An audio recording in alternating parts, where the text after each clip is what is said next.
safest city in Israel in terms of any kind of homicides or crime was Bnei Brak. Up until today. Today we saw the first time since 1948 multiple fatalities, Rahman al in Bnei Brak. Perhaps it's no coincidence that this is the first full week since the Patir of the Gadol Ador in Bnei Brak, who was the Shmira for the city and for sure for all of us in Klal Yisrael. I spoke earlier on for a group and they said, Rabbi, this doesn't make sense.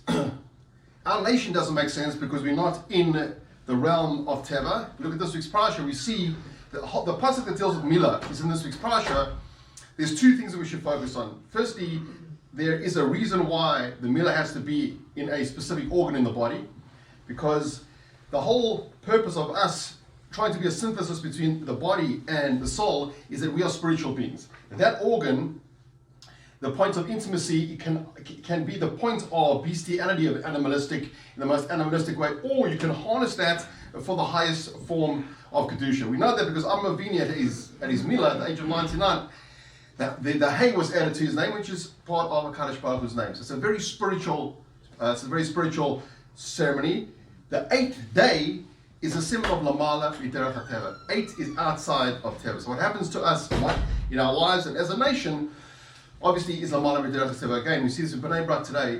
One has to be completely myopic not to understand that this is we lost a void that is incredibly difficult, if possible at all, to replace. How do we possibly replace Reb Chaim Kanievsky Zatzal?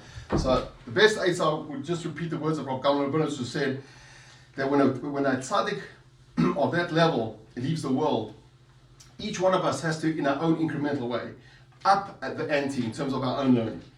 And by so doing, cumulatively, Be'ez Hashem, we can somehow fill a void which seems to be impossible. And what can we say? Reb Chaim should be made as Joseph for all of us, for Klal Yisrael, we should have a serious times.